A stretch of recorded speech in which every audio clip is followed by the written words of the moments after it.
Sitaram, good morning. Sir, good morning, sir. Dear members, good Hello. morning. Sitaram. Good morning, sir. Have you checked the YouTube live streaming once? Yes, sir. Yes, sir, it's working. Krishnam Raju, sir? Yes, sir, it's working. Yeah. Can you please post the same link in two WhatsApp groups? Sure, sir. Yeah. And also put a gentle reminder that the session is started. Yeah, okay.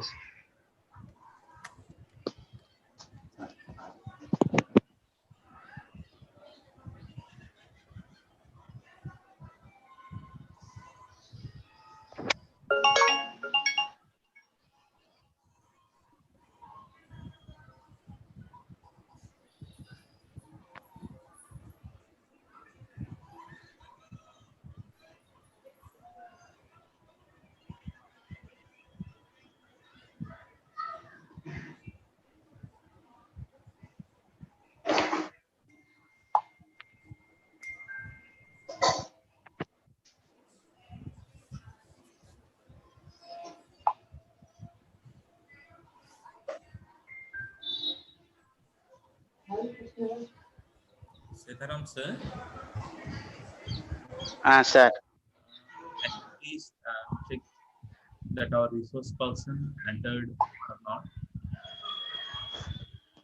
Wait, sir.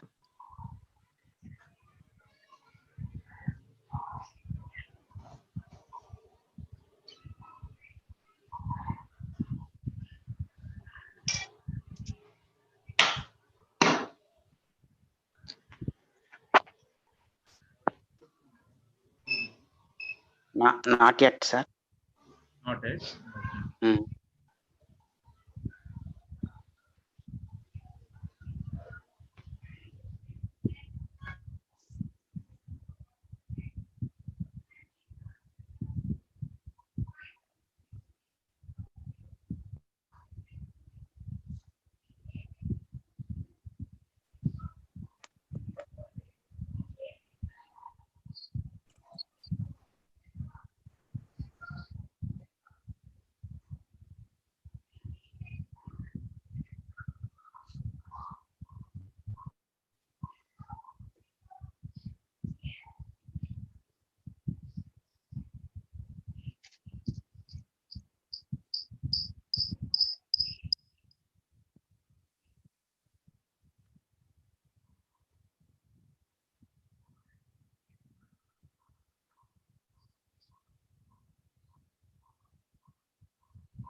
Jyoti madam is not there. No, sir.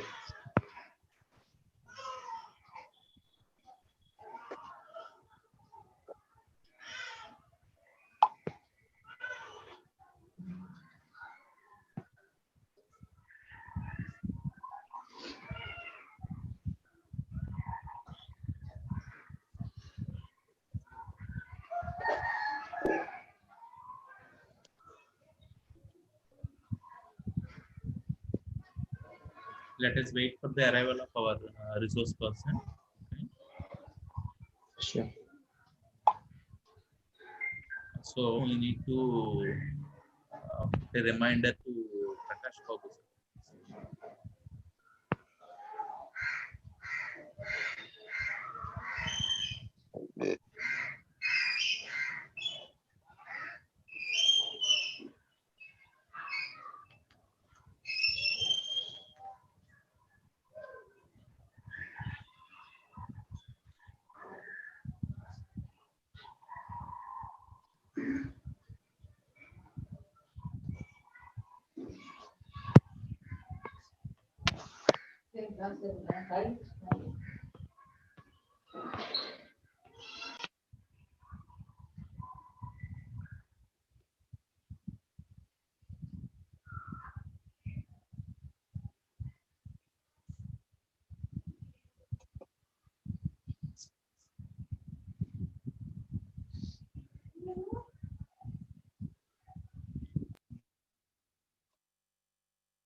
See back.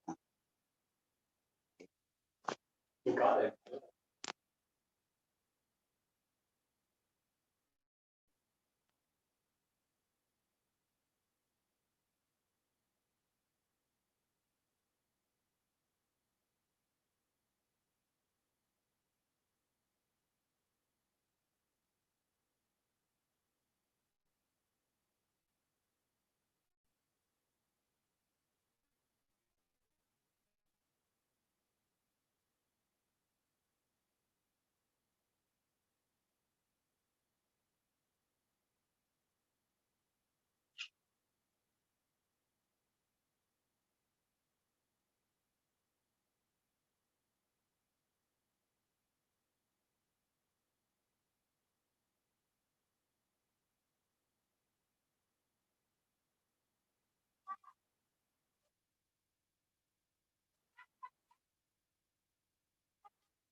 Show you how anyone can quickly and easily create doodle videos.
Good morning, all.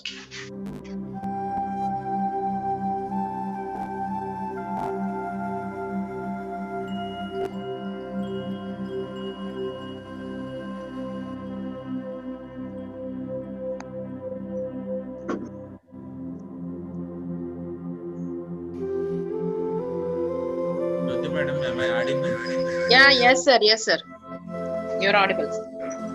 Can you please start recording? Yes, sir. Go to the recording. Once I will give you the. Okay, okay.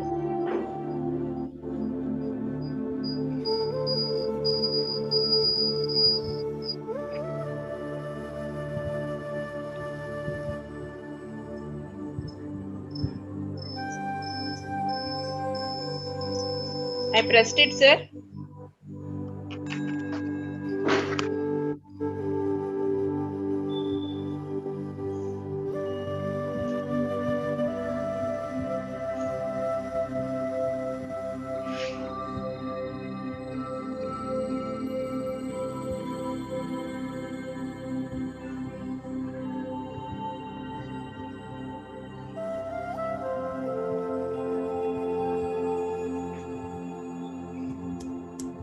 Balkrishna, sir. Yes, yes. I'm not getting the option of recording. You please Jyoti, allow have me you to joined record. with? You joined with the two, right? Yes, yes.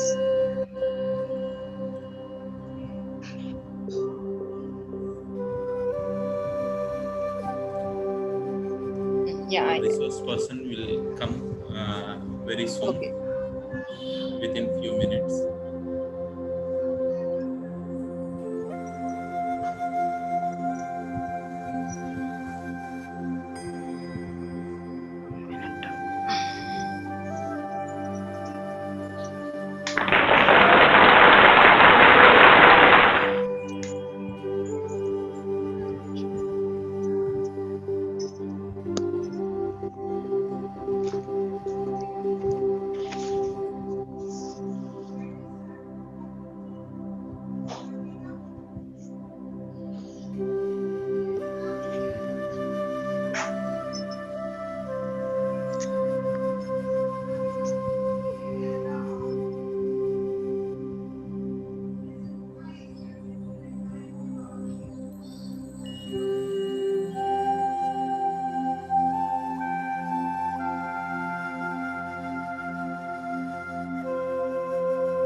Good morning, all. Good morning, sir. Good morning, my dear participants. And good morning, my team. Yeah, I request Mrs. Jyoti to start the program with a prayer. Good morning to all. Sir, am I audible? Yes, madam, Yes, you are ma'am, yes. audible. Okay. Good morning to one and all. Welcome to 1 week International Online Faculty Development Program, Nanotechnology. Let us start our today's session with a prayer. Jnananandamyam devam nirmalam spatikakritim adharam sarva vidyanam hayagrivam upasmahe. Guru Brahma Guru Vishnu Guru Devo Maheshwaraha Guru Sakshat Parabrahma Tasmai Sri Gurave Namaha. So let us start our session with continue. Thank you, ma'am. Thank you, Jyoti, ma'am. Thank you, sir. Now I request Dr. Pandala Setaram to give a brief introduction about today's chief guest and resource person, Professor Rajakumar Anantakrishnan. Please, Setaram, sir. Okay, sir. Dear participants, a very good morning to all. I am Dr. P. Sitaram, Assistant Professor, Department of Chemistry, Dendi Institute of Engineering and Technology. We are honored this morning by the presence of the Honorable Resource Person.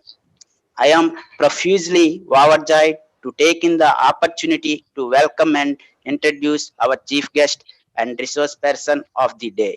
He is none other than Professor Rajkumar Anantkrishnan, Department of Chemistry, IIT Kharagpur. This man merely requires any introduction, though he is well known for his work in the field of research and education. Professor Rajkumar has completed his master's in chemistry from Madurai Kamraj University, Madurai. He has also completed his PhD in chemistry from Madurai Kamraj University, Madurai. His research interests mainly preparation of hybrid mixed metal oxides, nanomaterials for photocatalysis and surface chemistry applications. Also, environmental analytical chemistry and mass spectrometry, along with studying the novel inorganic metals, CP and metal organic frameworks for superconductor applications.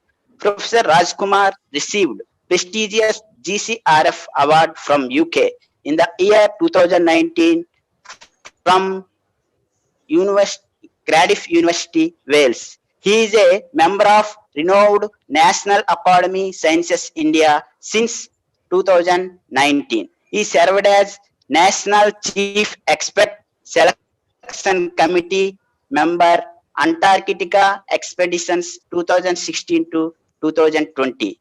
He also visited Antarctica as a member of scientific expedition to Antarctica in the year 2005 to 6. He has received prestigious ICC Young Scientist Award from Indian Council of Chemists in the year 2001. He is an associate editor of Environmental Chemistry Letters Springer. 6 PhD degrees have been awarded under his guidance, more than 7 students pursuing PhD under his guidance. Professor Rajkumar has done number of research projects under DST, Ministry of Defense and SRIC. He is doing international collaborative research work. He has published more than 60 research publications in various national, international journals with high impact factor. Also, he published 2 book chapters. His H-index is 20. Professor A. Rajkumar is an esteemed member of several national and international professional bodies like Indian Council of Chemists, Society of Environmental Chemists and Allied Sciences, Material Research Society. Professor A. Rajkumar served as chairman Spring Festival's Social Cultural Annual Fest, IIT Kharagpur for the year 2014-15-16. He served as Dean Council Members Student Affairs IIT Kharagpur for the year 2017 to 20. He is serving as Chairman Career Development Affairs IIT Kharagpur from 2020 onwards. He has visited so many countries like Wales, Malaysia, France, UK, South Africa, and Thailand. There is a lot more to explore about Professor A. Rajkumar. Due to time constraint, I am not able to explore more about him. Dear sir, it is really a great honor to us for accepting our request in spite of your busy schedule, for being a part of this 1 week international faculty development program to deliver valuable talk. Once again, thank you, sir. Over to Balakrishna, sir. Hello. Thank you, Sitaram. Thank you, Dr. Thank you. Sitaram. As you said, there is more lot to explore about Professor Rajakumar Ananthakrishnan. Yes, at this juncture, I would like to share one important point with all my dear friends that, as Sitaram said, in the world, there are 22 countries. Those are doing research on Antarctica ice mountains. So, among which India is the one. From India, Professor Anantakrishnan Rajakumar went there to do his research in the year 2005 to 6, and he is a national selection committee expert member from 2016 to 2020. I actually we can know more about sirs, but due to the time lag, we are unable to present some videos and pictures of Professor Rajakumar sir's research in Antarctica ice mountains. So, without lagging the time, now I request dear Professor Anantakrishnan Rajakumar sir to start your session with your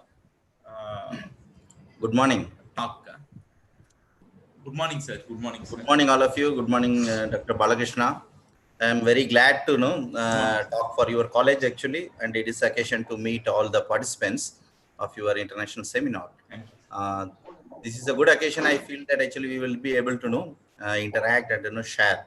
So we will make that actually the new normal as a facility for the researchers and academicians to charge ourselves to be ready for offering our services to the student community.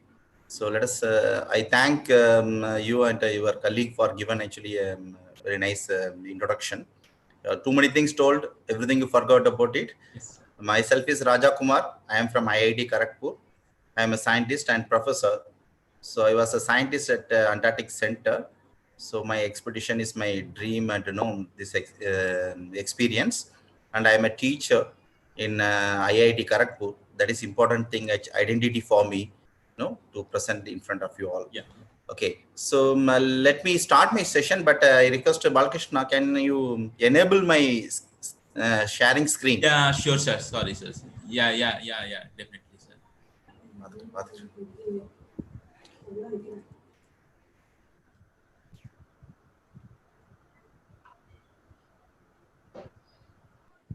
Yes, sir. Now you are able to share your screen. Thank you. Yes, sir.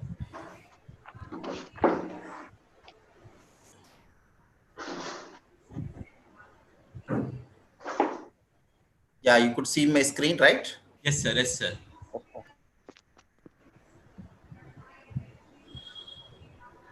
Okay.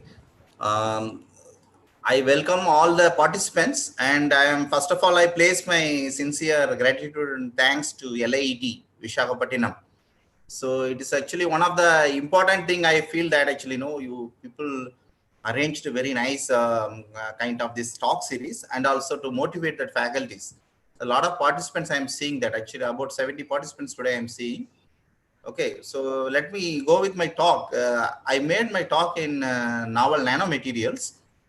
It is actually a very interesting topic. So I made it for the purpose of examples to give how the nanomaterials can give variety of applications.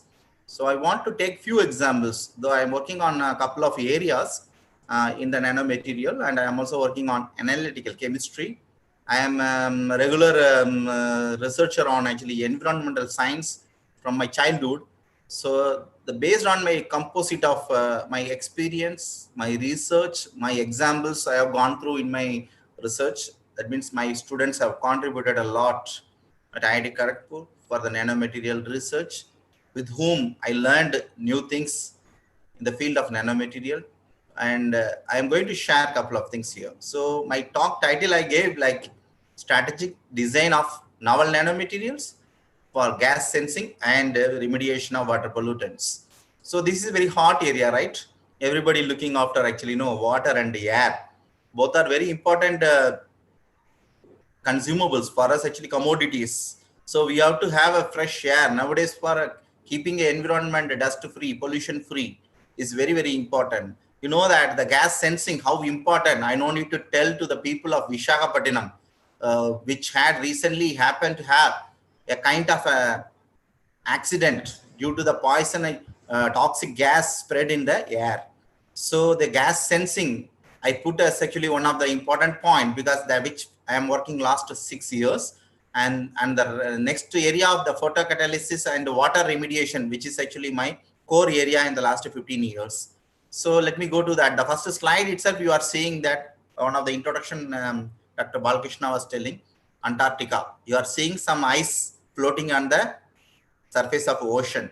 You can see a lot of small ice islands. So this is taken during my expedition in 2005 and 6 near the South Pole, Antarctica. This is the ocean close to the Antarctica. And the light you are seeing, a lot of bright sunlight, that light gave me a path. After visiting Antarctica with a lot of influence of light, I started photochemistry. So that is actually one of the inspirational slides. So I keep always this as my starting slide. Okay, let us go to my topic. So my research area, I want to tell you, I am working on inorganic materials and active surfaces, where I have actually 5 important key areas I am working. One is green chemistry and organic transformations. How we can do atom economy or less byproducts, or how to get a very simple way of synthesizing of important compounds. The second, my hot area is analytical methods and applications. I've been trained because of my exposure and my opportunities given during my career. I have been trained for various analytical equipments, starting from a small scale industry and R&D laboratory to a national level laboratory, now in IIT. I have been given opportunity to work on various instruments where my keen interest is developing the methods. For example, mass spectrometry. If you call it for inorganic mass spectrometry, you can find me one of the experts in the country. I always willing to do some contribution or help to the people how to find out a good mass spectrometer for inorganic chemistry. If you want to buy a high resolution mass spectrometry, HRMS, you can find me as one of the persons readily available to support your need, because HRMS is one of the important tool for structural elucidation of organic compounds. Whenever we are synthesizing new compounds, we need to know the structure.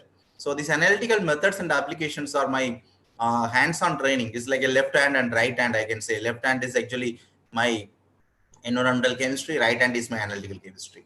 So the recently what I am working is synthesis of hybrid nanomaterials and surfaces and hybrids. So whatever material we are seeing, I see as a material, not only nano.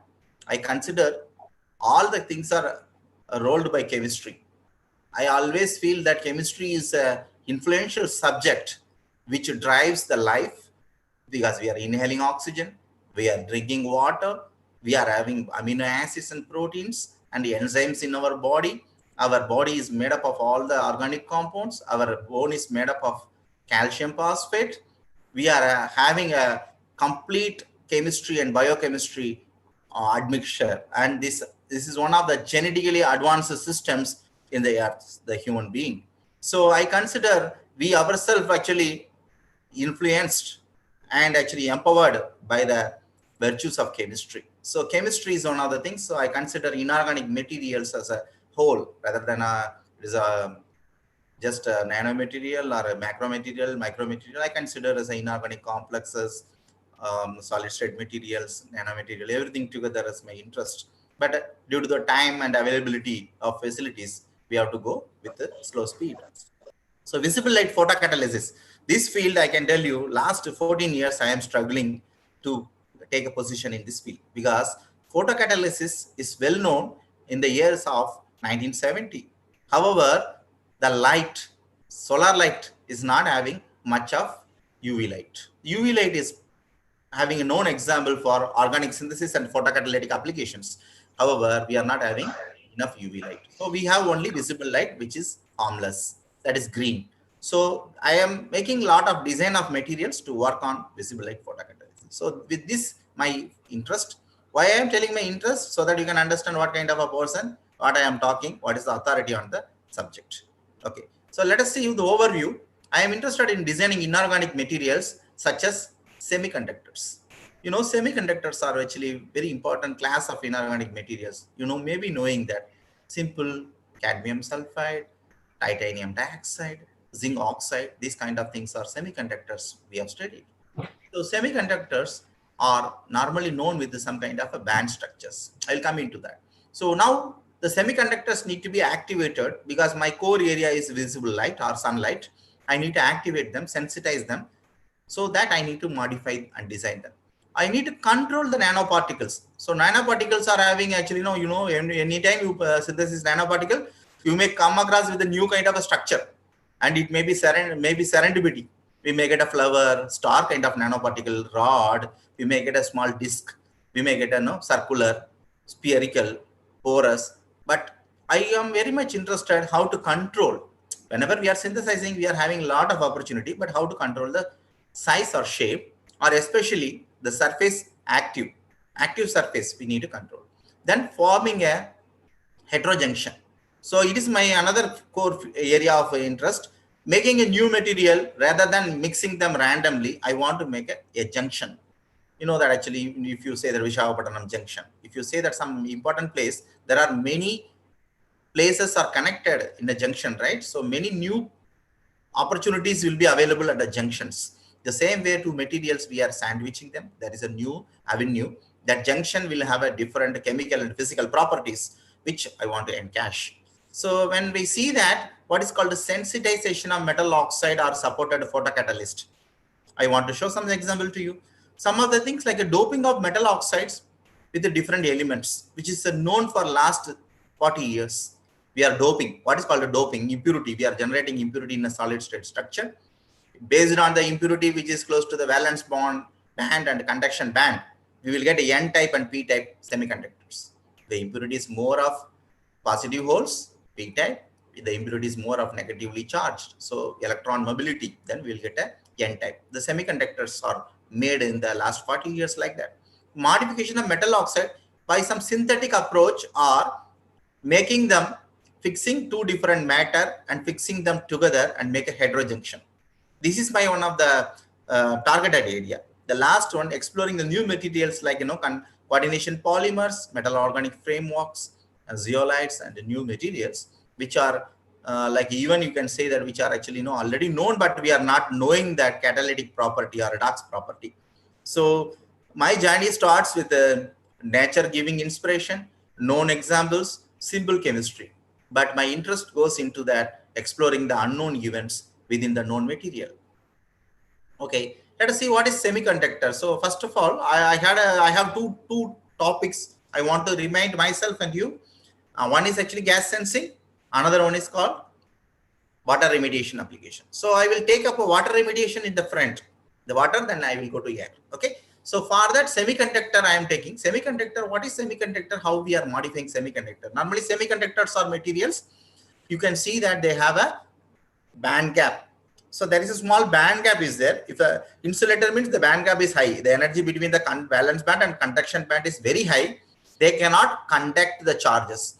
When we see that semiconductor with small effort, the EG, the band gap barrier can be crossed by the charges, valence band to conduction band, that electrons can travel, then make a partially conducting device. A conductor means what is the meaning? The valence band is filled up of SRP orbitals with the electrons that is overlapping with the conduction band. So anytime we say that ready-made source of electron mobility. That's what conductors. One end you keep that current, another end immediately it will be passing.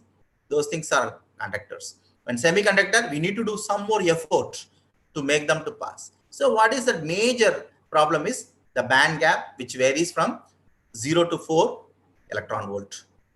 Okay, let us go to that actually. What are our targets in that water treatment and how we do that? Before that actually, two different types I told. One is a heterogeneous photocatalyst. I want to discuss for water treatment and hydrogen generation, because we have a ever increasing environmental problem and shortage of fossil fuel and all. We need to do that environmental monitoring and control of pollutants, as well as creating a new renewable sources of energies. Okay, that is what we are targeted. Second one is gas sensor. Here what I am using, both the things are maybe two different topic for me, just they are having similar property, is a redox property. So here chemi-resistive gas sensor I am telling. So for safety hazard monitoring of flammable gases. So I am started with the flammable gases. Now you see that the toxic gases, the accident happened in Visakhapatnam, inspiring me to do something for actually sensing the toxic gases. So okay. So let us see what is the difference. Why I am taking two different field and making a very big complexity. So the photocatalyst is something when light is falling on the material, the valence band electrons are conducted to the conduction band. The left hand side diagram, you see the spherical sphere diagram. The electrons are going and the holes are in the valence band. When the electrons are going to the surface, they will be absorbed by a acceptor. If there is acceptor we are producing or introducing, that acceptor will take the electron and make a dot. So A dot or A dot minus. This is called a radical formation. But in the case of actually conduction band, this is happening. In the case of valence band, we be able to get actually a H plus, that is holes. The holes will be helping us to create a OH radical. So the photocatalysis driven by majority of people working in the world, the photocatalysis is driven by only two processes in general. One is hydroxyl radical formed from the H plus holes in the valence band, or superoxide radical formed in the conduction band due to the electron mobility and interaction with the atmospheric or oxygen supply. So when we see that gas sensing, on the other hand, I'm taking a recent literature for that to explain. If a surface is having capability to chemisorb any oxygen, okay, molecular oxygen or pressurized oxygen, you give oxygen. If the oxygen is getting chemisorbed on the surface of the material, first point, then the material is having a redox property. That is the, I told, the statistic design. A surface which has a property to reduce the gas. So oxidation of reducing gas or reduction of hydrogen gas. This was what our target. So when oxygen is getting chemisorbed and we try to do that oxidation of the reducing gas and then desorption of the oxygen. So what is required is we need to take the oxygen and we need to do the redox reaction and then send it back. Okay, what is the both the systems are actually parallel. What is the driving force? The left hand side photocatalysis, light, the photons are my reagents. The right hand side, the gas sensing, the temperature is one of the important factor which controls. Okay, let us see the change in the rate we are studying in the photocatalysis. In case of my gas sensing, change in conductivity I am studying. So okay, what are the crucial factors one should look when you are designing a material for this kind of redox applications, either for photocatalysis or for gas sensing? The surface atomic configuration. This is actually maybe a little bit, unknown. Okay, what is surface atomic configuration? We may be having silica, SiO2. So you containing lot of Si containing oxygen.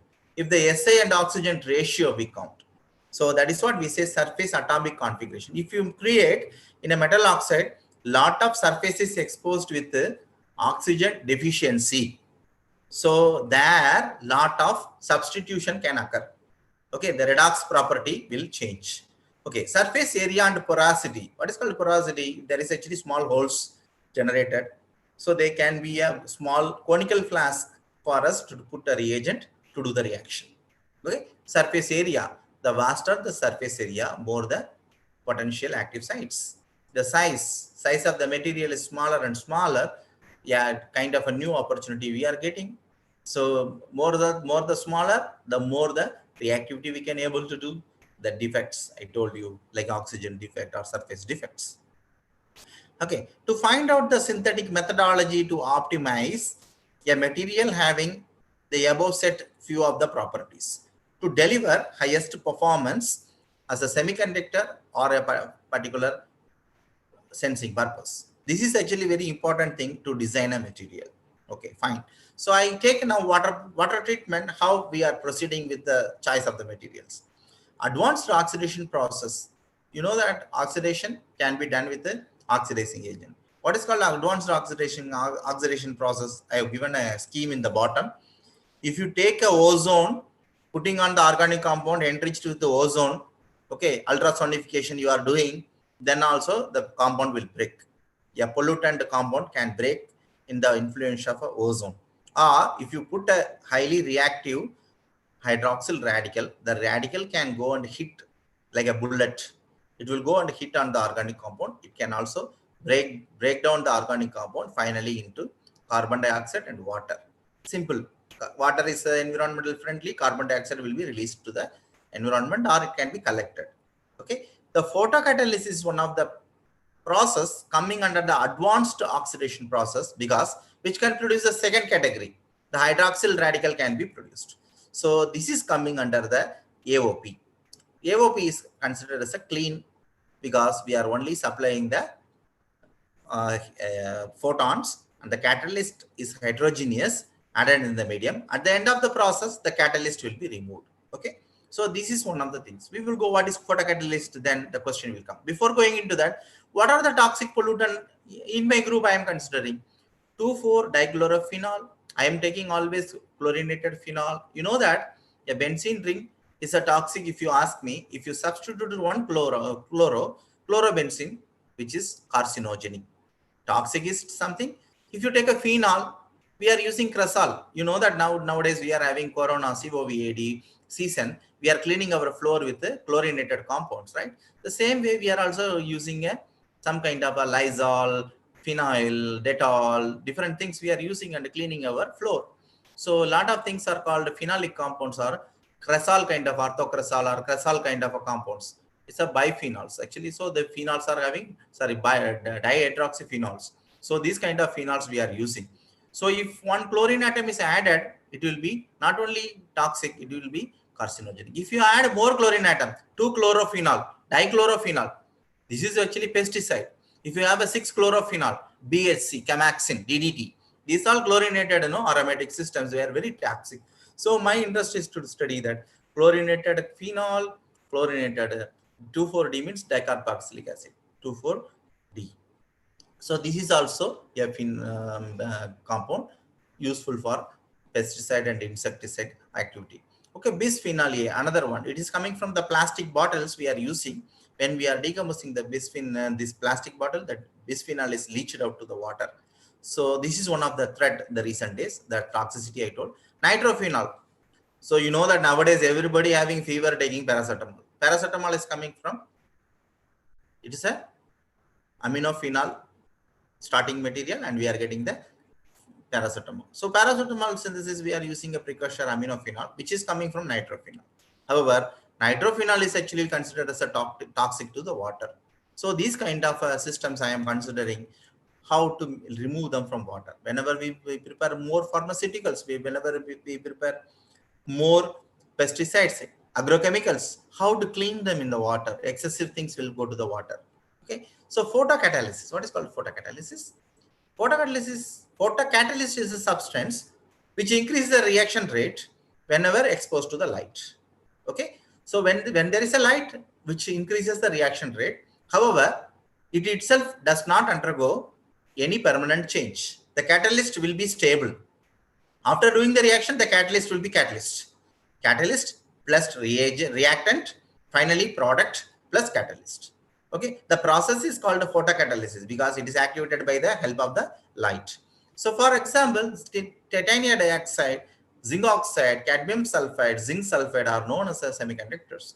Whenever we put a light on that, it will form superoxide or hydroxyl radicals. These superoxide and hydroxyl radicals can react with the targeted organic molecules and create a byproduct or decomposed products. So in this thing, I want to recall two pioneers, Fujishima, Kenichi Honda. So he's from Japan. Fujishima also, Akira Fujishima also from Japan. In 1972, titanium dioxide photocatalysis is first told how the water splitting will occur, how the titanium dioxide can work as a redox active photocatalyst, told in 1972 in the Nature paper by these two genius people. Followed by so many people working on the photocatalysis, Bannyman, Hoffman, So we are learning actually new techniques. Okay. So now in a common photocatalyst AO2 and ZNO, I told what are the limitations. Whenever you see these kind of photocatalyst, the band gap of the material, I told valence band and conduction band. The EG is the band gap. The band gap will be around 3.2. If the band gap is more, they can only work under the UV light. So you know that. So the materials having band gap is about 3 or 3.2, they work on UV light. Whenever we are having such a systems, so what is the difficulty? I am putting a spectra of model spectra. You consider the solar spectrum in the atmosphere. I've taken from the internet. Okay, so this is what. Yeah, some participant is giving a request to me. Okay. You see the solar spectra, the UV region is just 4%.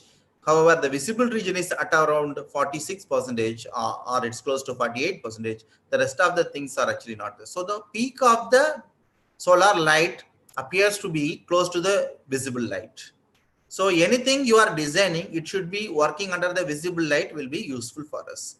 So in that aspect only we are designing. So because these conventional semiconductors are having a UV activity, so visible light activity is not there. So heterostructured semiconductors are useful. So one of the method is coupled semiconductor. You take two different semiconductor and couple together to form a hybrid. Okay, this is one of the model. The second model is doping a metal, which is very advanced. Many people like to do that, taking a palladium, platinum, gold, silver on a semiconductor. Okay, so we also use a silver. So the third one is taking a dye sensitized semiconductor, where what we do that, the dye, we put a dye and the semiconductor. So here I changed the diagram. Dye is here, dye is attached to the semiconductor. The first one, dye sensitized, second one is metal loaded. The third one is two different semiconductors are clubbed together. So this is what the three different way to create things, suitable photocatalyst. So I started with the homogeneous photocatalysis. Sometime back in 2010, I published a paper in hazardous material like iron containing salicylic compound complex. This is a homogeneous photocatalyst.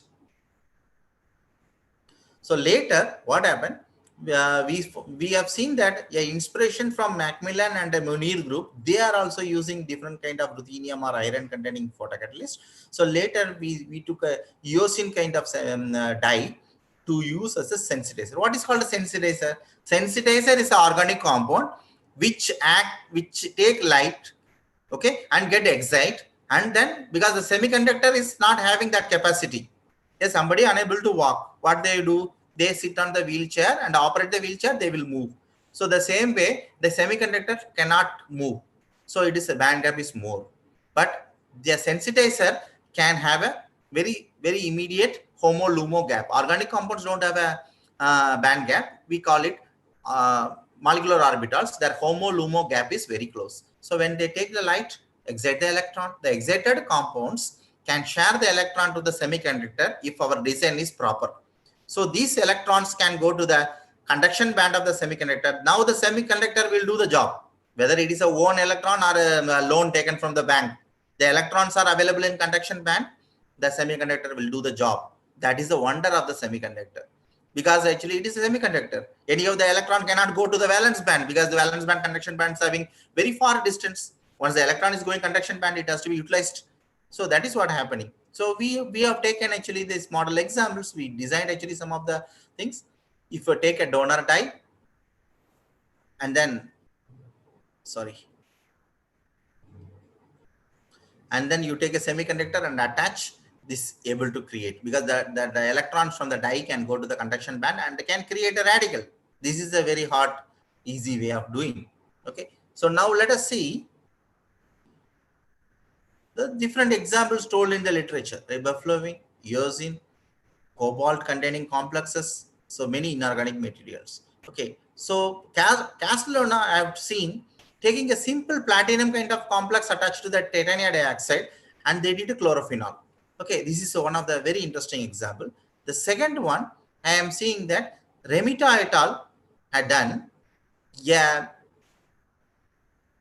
platinum I told the second example, metal modified semiconductor. A platinum is attached to the TiO2, but platinum is known for taking electron very rapid. You know, platinum is conductivity is very high. So it can take that actually the electrons, and with that we can able to do degrade the phenol. And then we started using the same model but different compound. We took a resin and we put actually a sensitizer using white dye, and we modified a hybrid. Now it became a not homogeneous, heterogeneous. With using a nitrophenol, we converted it into the aminophenol. This is one of the important thing we could able to do. The design of the catalyst very advantageous. Nitrophenol will form a phenolate ion. The phenolate ion can attach with the catalyst. After the reduction, aminophenol will form. You know, aminophenol is one of the precursor for the actually paracetamol synthesis. So aminophenol will be forming. The design of the catalyst is such a way that aminophenol will not attach with this. Nitrophenol will have the ability to attach. Aminophenol will move away from the catalyst. So no need to do any workup. After synthesis, just filter off the catalyst. The remaining thing is aminophenol. This is a smart design we published in Applied Catalysis B. Okay, with this inspiration, we put synthesized a ruthenium bipyridyl complex containing 2 carboxylic acid linker. Whenever we want to attach a dye, people think that a dye can be just mixed with the metal oxide. That is not easy. Okay, it may not attach, and after doing the reaction, it will go away. So what we did is actually, we took a dye containing carboxylic acid functionality. That dicarboxylic acid, 2 dicarboxylic acid, COOH, dicarboxylic acid functionality, which is attaching to the semiconductor, zinc oxide. Now, with that, we are exciting, whenever we are exciting this ruthenium containing complex, the excited state complex will give a electron to the conduction band. So here, the design is used for making the nitrophenol to aminophenol reduction. So what we did actually, we just had a zinc oxide synthesized with the band cup 3.2. We prepared a dicarboxylic acid containing ruthenium bipyridyl.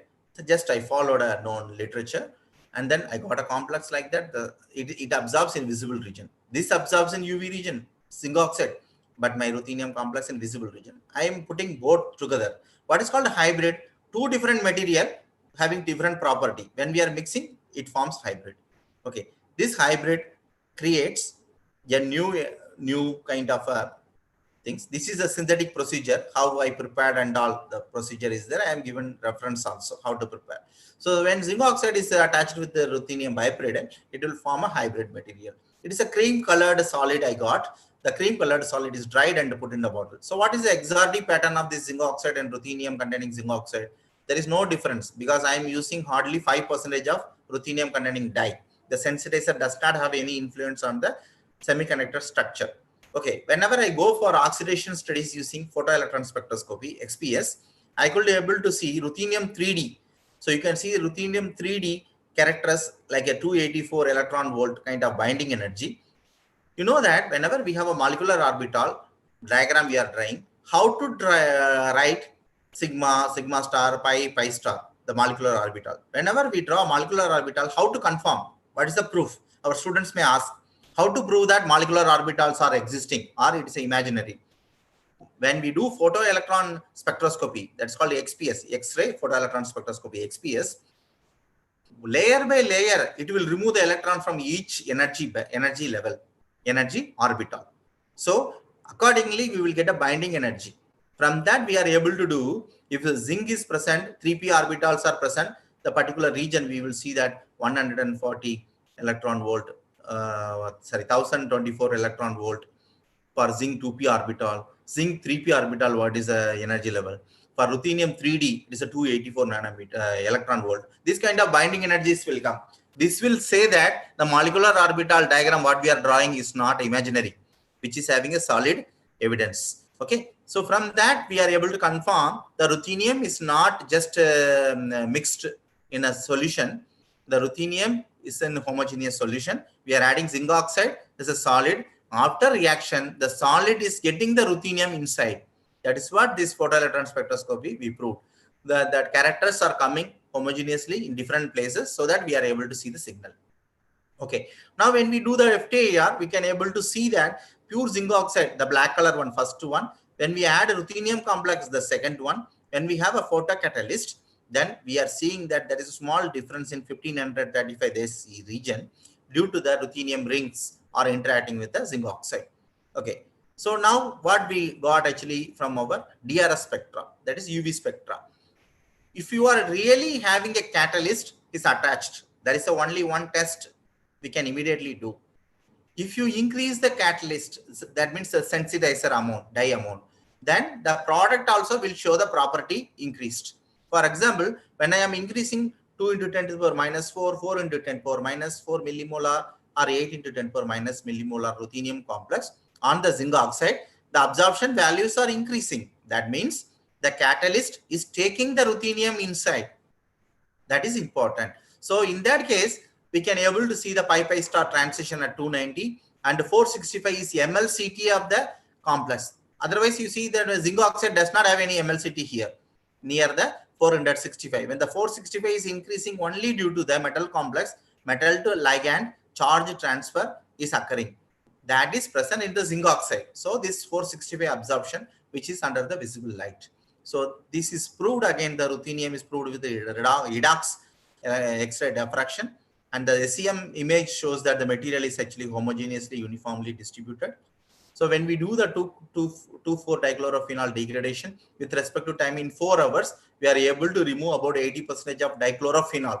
It's a very tough job because in the environment, it will stay about 200 days. But in 4 hours, we are able to clean that chlorophenol with our catalyst and visible light, means solar light. In the environment, solar light is there, water is there, soil is there, but it takes 200 days, 180 to 200 days for decomposition. But we are able to decompose them very quickly. That is advantage. So when we took the nitrophenol, again the catalyst and nitrophenol, it is giving degradation products. So the degradation is occurring using the radical formation. These two things we learned from this particular catalyst. Then we went for why to do the degradation. Degradation will give a different product. Can we convert the nitrophenol into useful product? What is required? When we take this nitrophenol and then we put actually reduction, then after the reduction nitro become amino. So then it can be useful product. If completely we are not removing, we can convert them, then it's a green chemical application. So we tried, but we require little amount of platinum, very small amount. I will show you how much platinum I am adding, very small amount. In the presence of platinum, I am able to do that nitro to amino reduction, the functional group you see. But in the absence of platinum, I am able to clean up the nitrophenol, break down into a small product. So this is one of the catchy application. We went for a screening study. It is a HPLC diagram, chromatogram. You see that nitrophenol originally before reaction. After the reaction, nitrophenol concentration is decreasing, converting into aminophenol. So this is the retention time of nitrophenol. The aminophenol retention time you can able to see. So nitrophenol to aminophenol conversion is taking place with respect to the time. So whenever we are degrading, nitro is converted to aminophenol. It is a reduction process. Okay. So how fast the reaction is occurring? In presence of the light 2,4-DCP and nitrophenol I am showing. This is for nitrophenol. Nitrophenol reduction is happening, but the dichlorophenol degradation is very more promising than the nitrophenol removal. So this is one of the important steps. Nitrophenol is actually very tough to be treated. So that is what conversion is easier. We got a home tech message. But chlorophenol, we are able to do very high. So in the absence of the catalyst, what is important? Why to have our catalyst? In the absence of a catalyst, all other condition, first 3 lines you are seeing, the reaction is not happening. Only that actually small changes are occurring in the presence of the light without any catalyst. So the catalyst is playing a vital role here. Okay. So addition of platinum salt about 2 into 10 power minus 4 molar can do the reduction process. This is one of the steps. If the industry required to do the nitro to amino conversion, this is one of the steps. So with this, I am concluding that in this particular research, nitrophenol can be oxidized to the degradation product for environmental cleanup or reduction using this catalyst and platinum support for aminophenol. This both can be done with a single catalyst, 2 different dual work. Okay. So what I used actually, I want to say very proudly, I used just 45 watts compact CFL lamp. CFL lamp, not actually, you may be saying, thinking that sir is having a very powerful light. No, I am using simple CFL lamp to do the reaction. That is the beauty of this work. Okay. Next work, I want to show that once I told about you, ruthenium complex is very important. So now I have a challenge. Yeah, excuse me.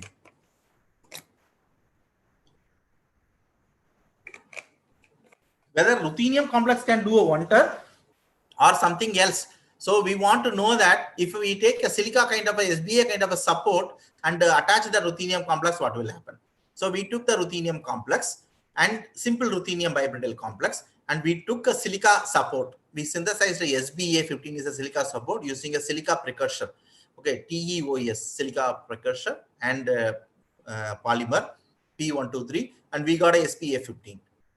Okay, with this we are able to do, this is the complex, color of the complex. We are able to do SBA is a silica support, and I will show you what is SBA. You will be wondering that what is I am talking about SBA. This is SBA, a small ball kind of a structure, which is about a 650 nanometer.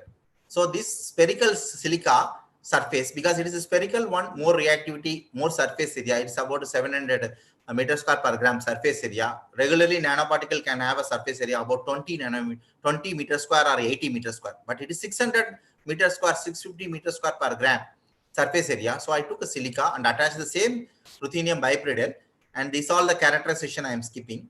We could be able to degrade 3 different kind of pollutants in this case. Okay, so I'm showing an example using HPLC, DCP. You see, dichlorophenol, 10 ppm I took, and in 150 minutes, the peak came down.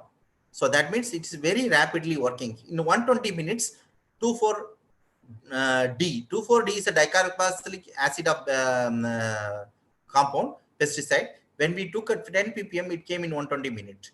So 1 gram per liter of catalyst. Normally adsorption people use 4 gram per liter. We use 1 gram per liter. Here 250 watts simple tungsten lamp I used. So under the visible light we are able to do. So the method is creating the electron, excited electron, and converted into radical and using for reaction. That is the main cause for doing. So this catalyst does wonder. You can see the blue color line. The catalyst and light can remove the phenol compounds very rapidly, and highest activity we can say among the known catalyst.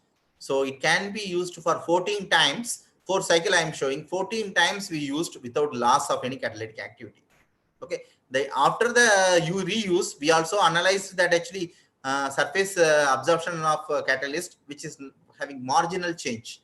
Okay, so the radical mechanism has been identified with the different scavengers. We found that it has superoxide radical formation and then followed by hydroxyl radical. I will show you the picture. This is a silica balls I prepared, and the ruthenium complex is attached on the surface. When light is falling, it produces a excited state. The excited state ruthenium is sharing the electron to the atmospheric oxygen, or you can use oxygen balloon. So I used atmospheric oxygen rapidly, which converts OH radical. That's what scavenger study gave a positive result for superoxide benzoquinone test, and this is actually for isopropanol test, OH radical. Both are getting involved. That means stage 1 superoxide is forming, in aqueous medium hydroxyl radical is forming, which gives degradation of chlorophenol. So this is the electronic transition mechanism steps that I am showing. Only oxygen can be converted into superoxide with minus 0.33 volt. That is the keyword.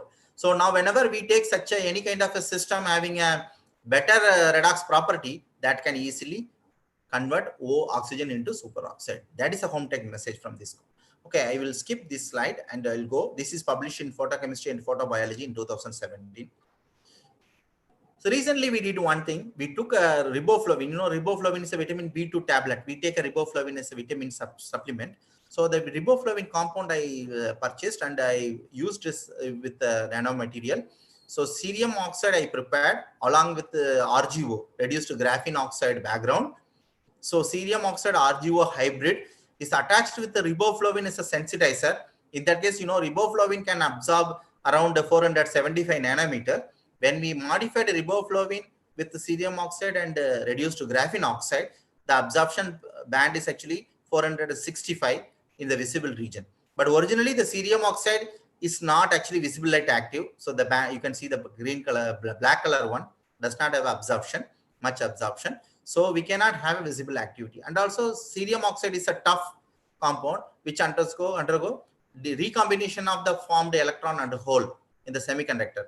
So want to make a very solid system, we made a hybridization with the riboflavin and graphene oxide. That is reduced to graphene oxide. This system gave us a promising result. The photocurrent will show that promising result. You can see that black color one is giving high photocurrent. That is a modified material hybrid. The original material is blue color, cerium oxide, which does not give much of a photocurrent. That means whenever we are shining light, the electron transport is called a photocurrent. The photocatalyst is cerium oxide. If you say band gap is 3.18, due to our hybrid formation, the band gap become 2.33. The surface advantage is surface area is 159. So which helped us to publish this work in the Journal of Physical Chemistry, ACS journal, in the recent 2020. Okay, so this is actually the results. I am not going into that, how fast it is degrading. It is degrading that in 120 minutes. The 30 ppm of paranitro-toluene. This again, toluene compounds are also toxic. We are able to clean them. And the rate constants and the percentage removal is 95% in about 120 minutes. It's one of the significant results we can tell. Okay, it is published in JPC. Now I'm going for statistic design of another catalyst, which is where we know many things people know this is silver phosphate is known material. There are 10 people already worked. I am also taken silver phosphate, but my design approach is different. What we did, we took a different kind of amino acids. So like a glycine, alanine, proline, and glutamic acid. If you take different kind of amino acid, they have a different property. Instead of we took a small material called collagen protein. The collagen protein is also used in industry as a bone glue. So this is actually a simple collagen protein with which we used to control the synthesis of silver phosphate.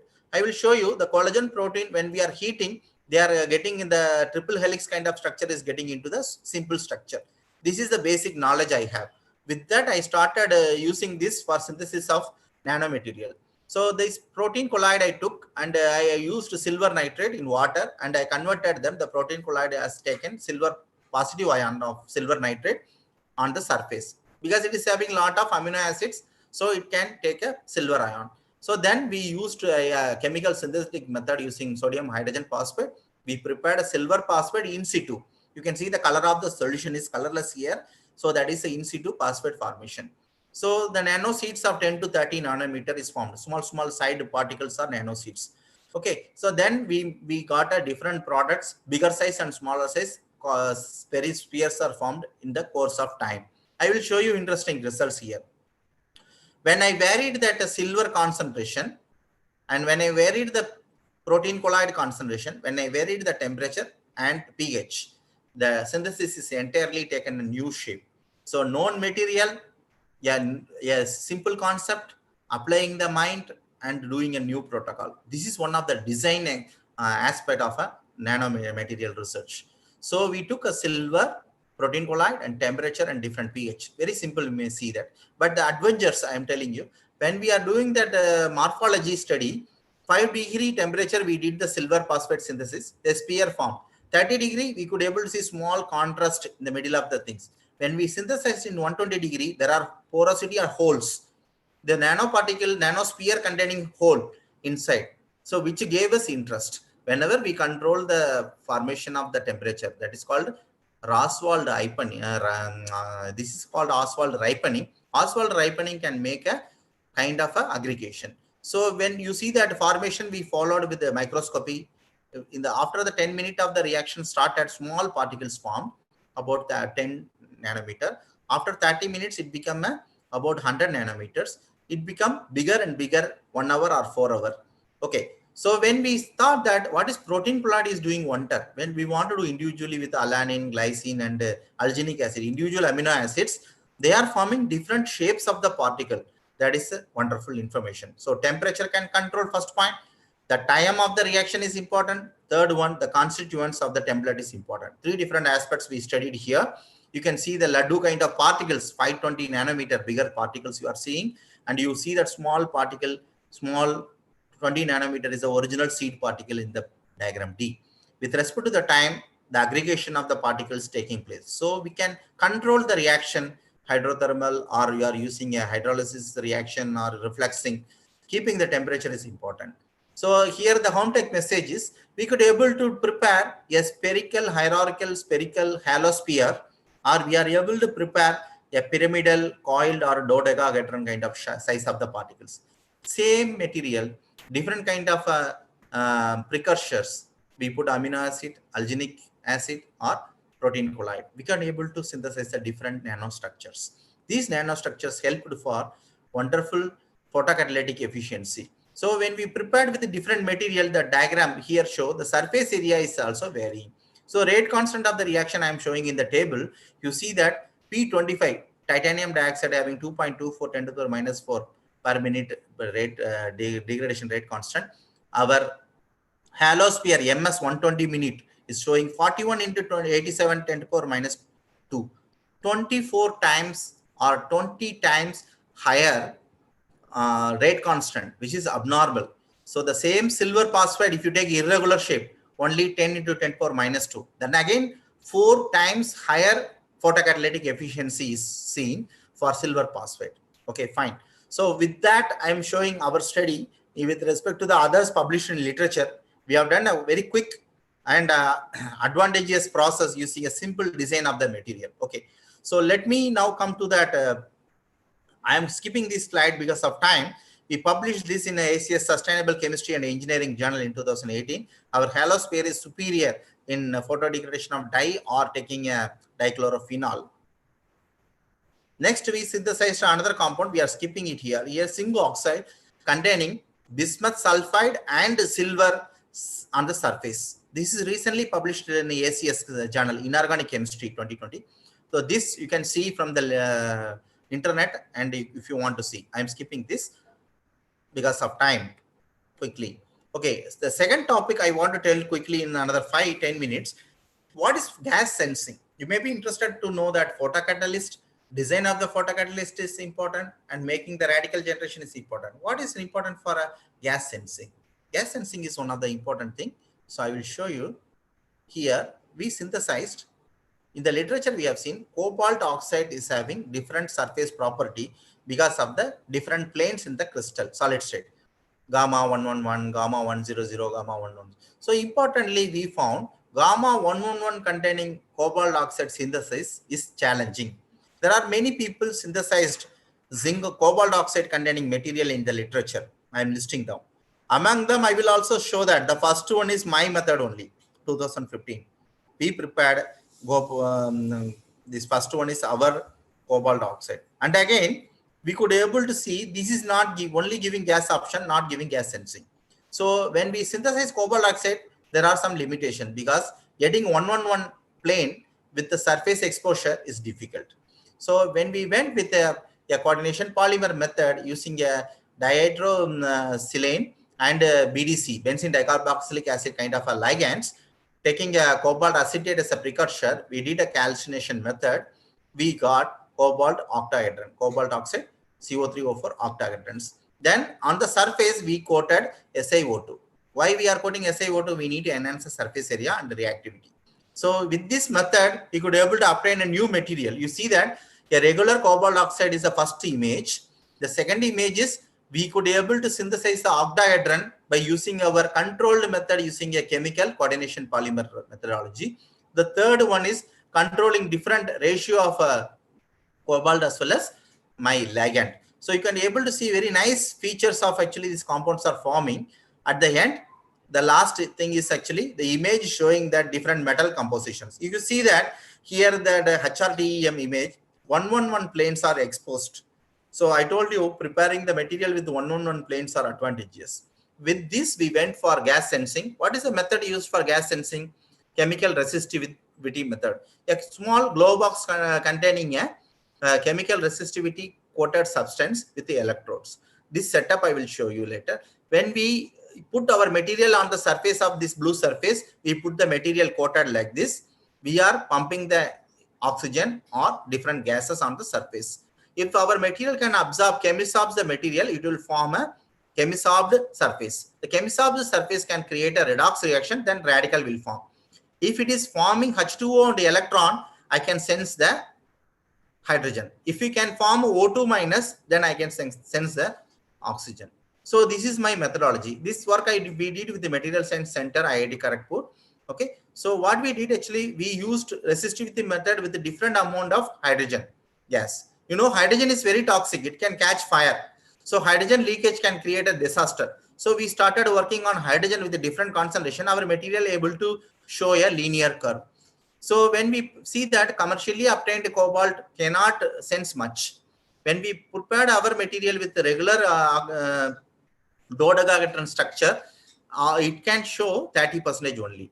Then we made strategically modified with the silica, then we could able to see 62% of sensitivity increased. So this is one of the important thing. So what is the selectivity of this material? You see in industry, lot of NOx will be forming.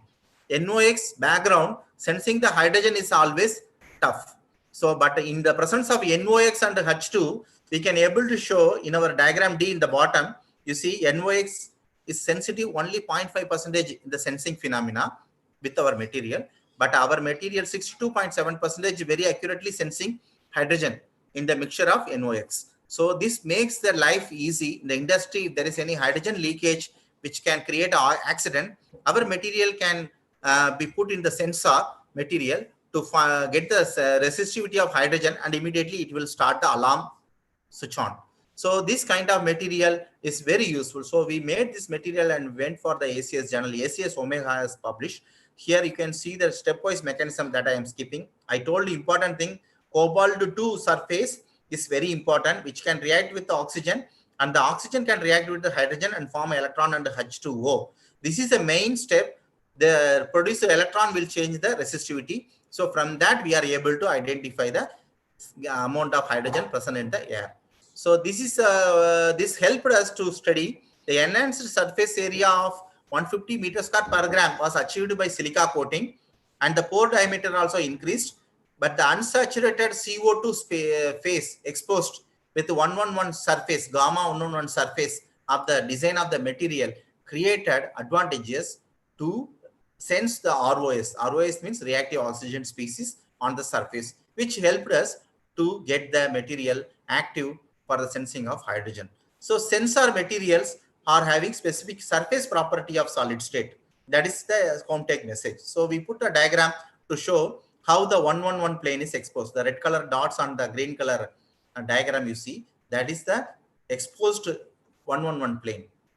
Okay. So now we are also synthesizing a new material which is unpublished. Nickel oxide containing gas sensor recently we developed. It is under review.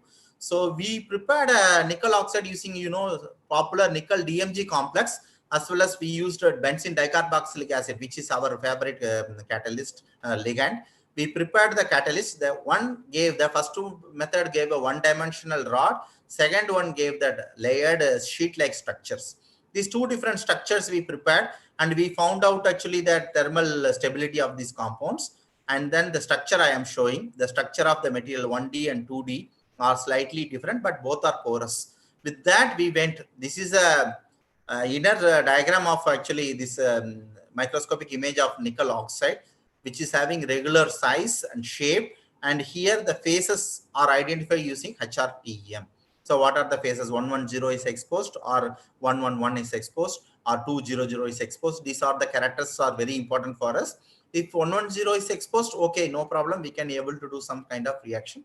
So what we ultimately want to know, to prepare the 111 plane has to be increased. The thickness of the side should be increased so that our reaction sensing can be improved. This is the work under progress. We did sensing of, I will show you, ethanol. You know, ethanol sensor is one of the sensors used in industry. So ethanol sensing at different temperatures, we are progressive. It could be able to sense the small amount of ethanol, the resistivity amount at the different temperature, 200, 225, 250, 275. We could able to study in the different temperatures. The resistivity is very significant. Response is very, very favorable, linear. With this sensor, we are able to do the sensing of our ethanol, and other toxic flammable gases. We also want to study the hexane. We want to study about a wet ether in the atmosphere. The studies are under progress. Because of lockdown, we could not proceed.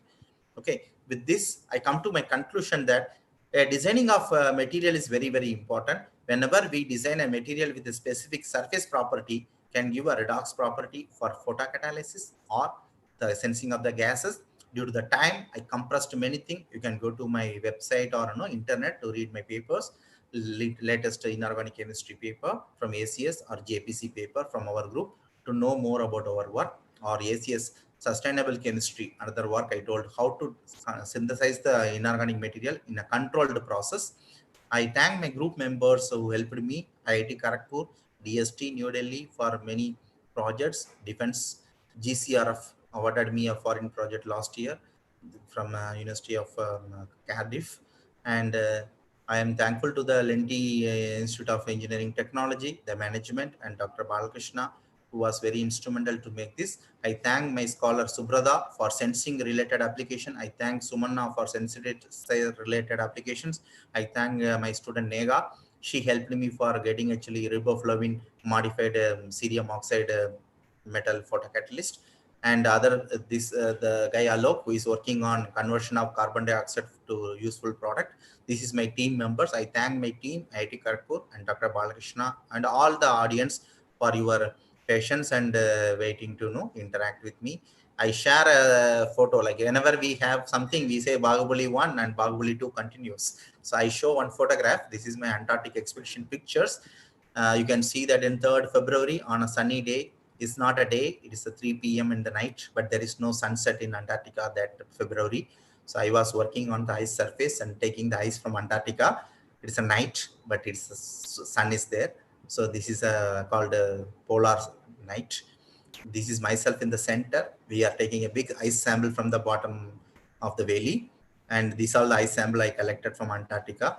So this is my team members. We went for Antarctic expedition in 2005-06. Very tough temperature. This temperature when I was taking the ice was minus 26 degrees Celsius in the night time. That daytime the temperature was little hot. That means we say that minus 23.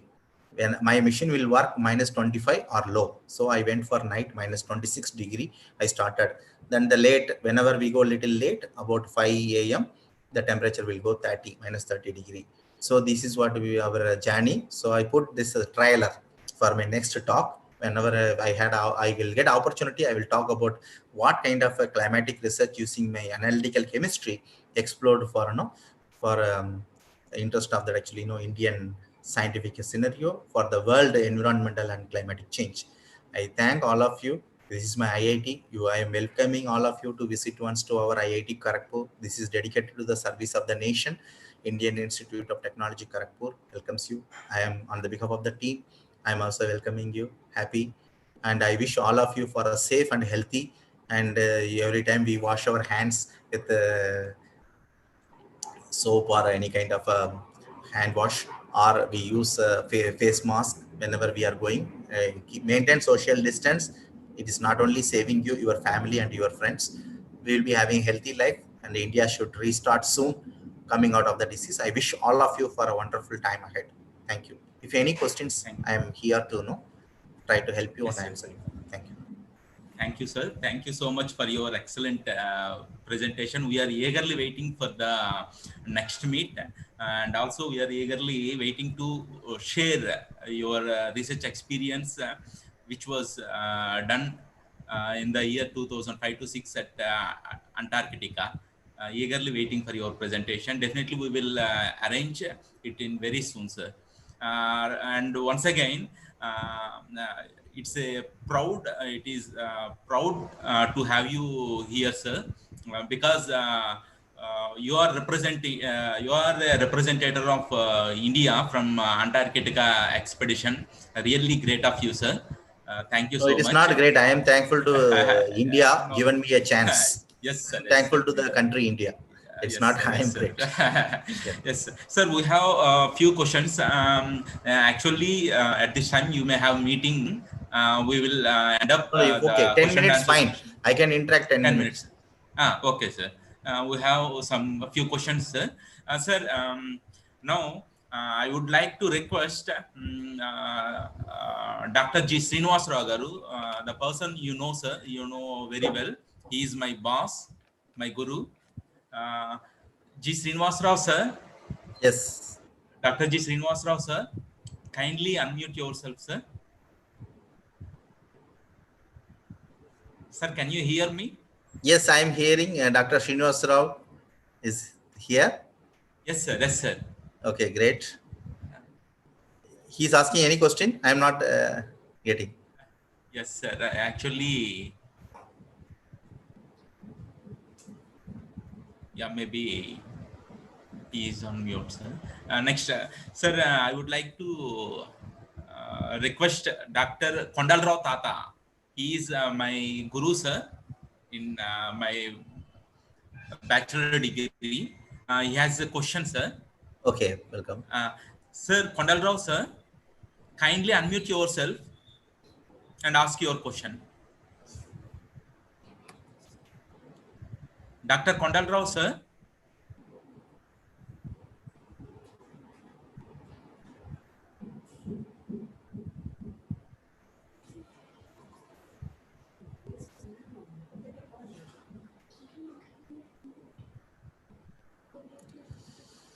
Okay.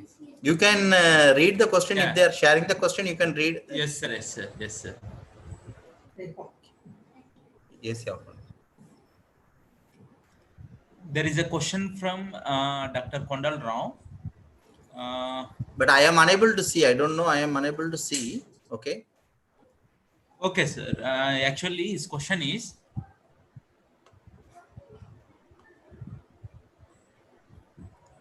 what are the required band gap to exhibit multiferroic nature? Multiferric nature. Yes, sir.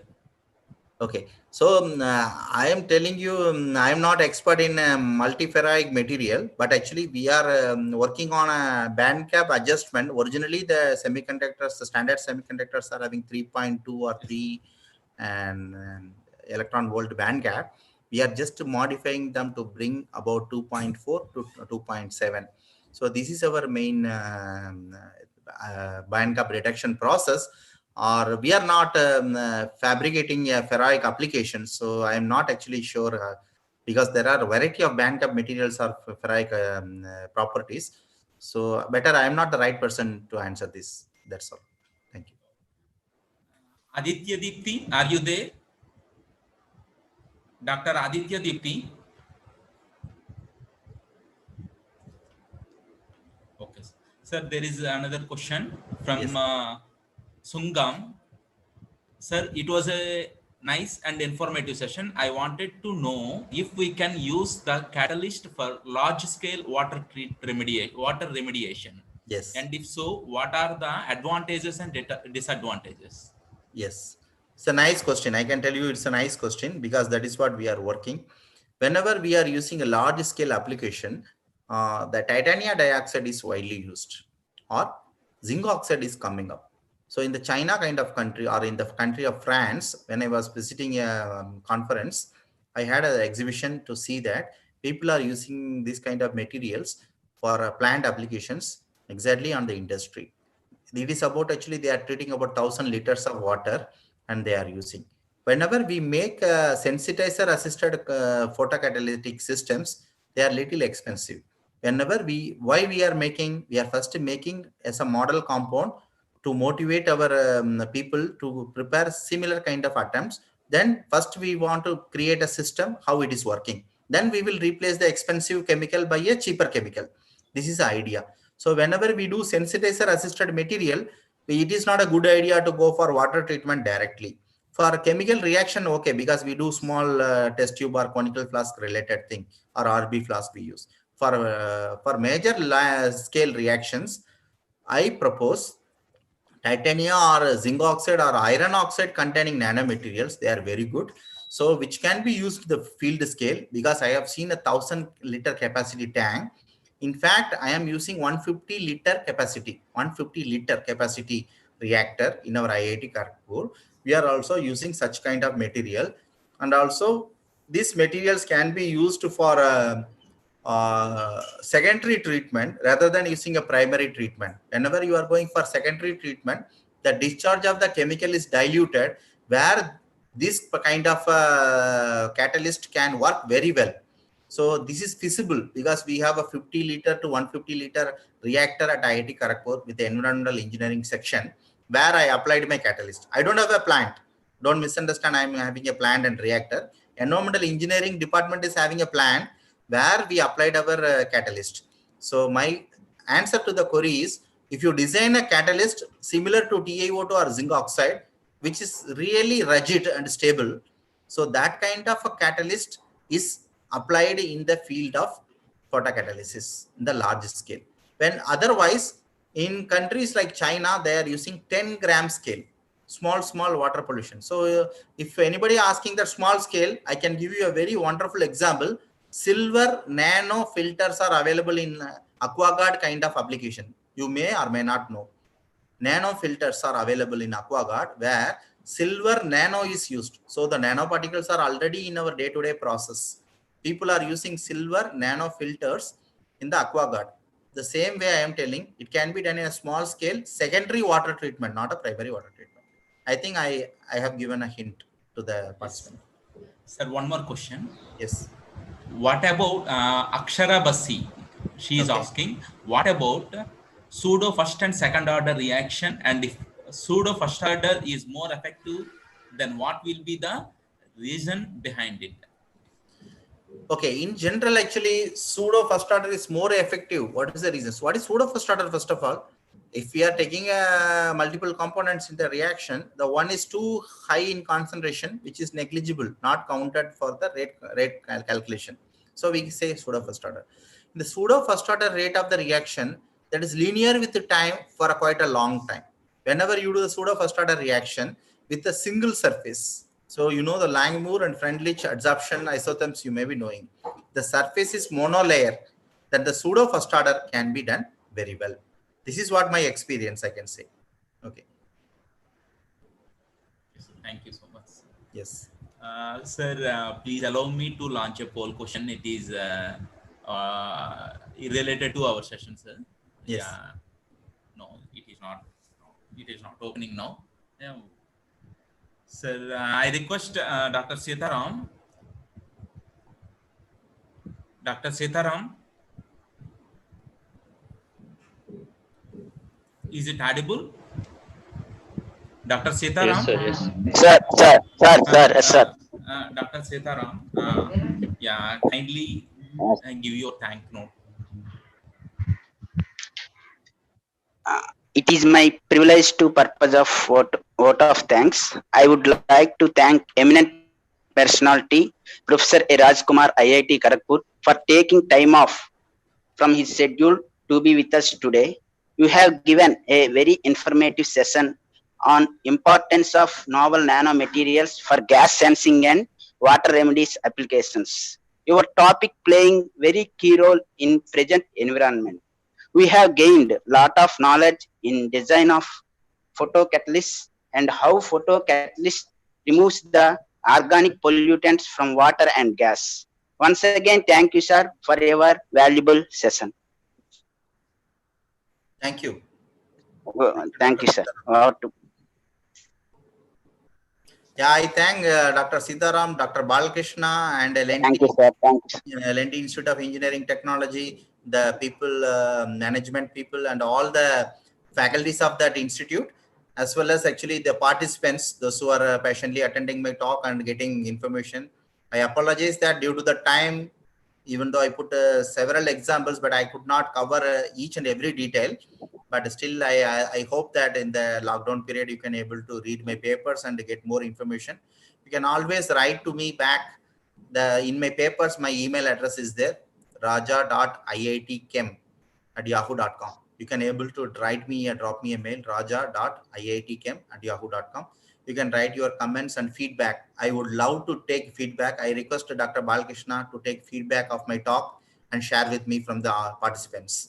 Okay, even an email one-line feedback is also useful for me. You can give any kind of a critical queries. I can try to answer you separately in detail. Okay, I wish all of you for a safe and healthy time. I also thank Dr. Balkrishna for overall performance of coordinating this event very well. There is no technical glitch. Everything happened in time. I am very happy, and I will love to visit your college when everything is okay. Everything come to the normal. I will love to visit LIT. Sure, sir. Thank you. Thank you for all the team Thank you, members. sir. Thank you very much. Thank you, sir. Thank you, sir. Can I take a leave? Thank you, sir. Thank you. Namaste. Okay, sir. Thanks.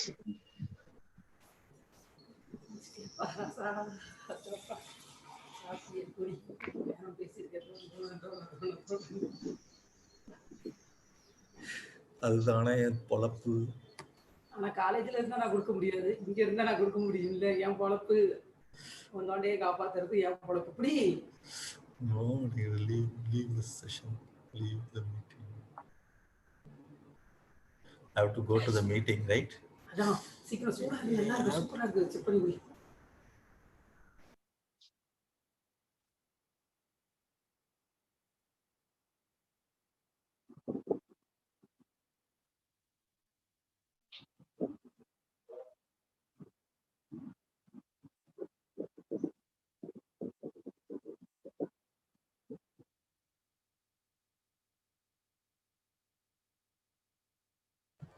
I will end up the session, right? We'll meet tomorrow with a renowned resource person and interesting topic. Thank you.